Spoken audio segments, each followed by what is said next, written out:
Hi, Kara from Health, Home, and Happiness here. We are talking about what least restrictive diet you can have that gives you the healing that you need and gives you the energy and the mental clarity to live the life that you want without being overly restrictive. And today we are going to talk about the Nourishing Traditions diet. And this is traditional whole foods. This is, you can see my book is well loved. It's the first kind of my introduction when I went from eating corn dogs and Otter Pops and Yoplait yogurt that was of course made with aspartame to real whole foods was with Nourishing Traditions. I did this while I was pregnant with my first child. There's something about being pregnant that just opens up the I don't think I can put this in my body anymore thing for us. And so Nourishing Traditions is all full of the benefits of real food. There's all of these kind of anecdotes and stories in the side. And simple recipes that use whole foods that a lot of us aren't. If we are used to using like cream of mushroom soup and everything and pasta and everything, you can learn how to cook from scratch, how to cook whole nutrient dense foods in here. So Nourishing Traditions is best for people that don't understand yet that fat is good and why fat is good, because they will tell you like 9 million times in this book how fat is good, why it is good, and why the studies are wrong. Nourishing Traditions is good for people that don't have any real significant health problems. So if you don't have something you're trying to fix with a specific dietary protocol, you're just trying to generally be healthier, overall provide your body with the nutrients it needs, then Nourishing Traditions is great for you. Nourishing Traditions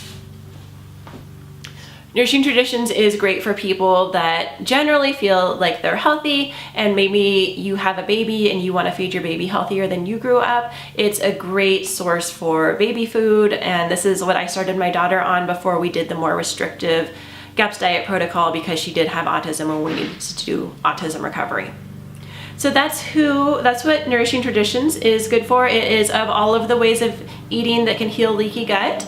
It definitely, and it does heal leaky gut because it provides those ferments. And so fermenting food is a traditional method of food storage where we are adding salt and we're just kind of cultivating, so the salt kills the bad bacteria. We're cultivating the good bacteria, and we have some fermented food every day. This just keeps our good bacteria in our gut, those friendly bacteria that preserve like the pickles and preserve the beet kvass and that kind of thing. They also are really friendly for our gut, and they help us digest our food. They help kind of buffer between food and our digestive system and our bloodstream. And so that's where ferments can come into play. If you have very mild eczema that maybe only comes up a couple times a year, mild like just kind of a little bit of brain fog or a little bit of low energy, Nourishing Traditions might be all that you need to do, is just add some of those fermented foods into your diet, get rid of some of the processed foods out of your diet, and your body will kind of balance itself. And so that's where Nourishing Traditions works to heal leaky gut.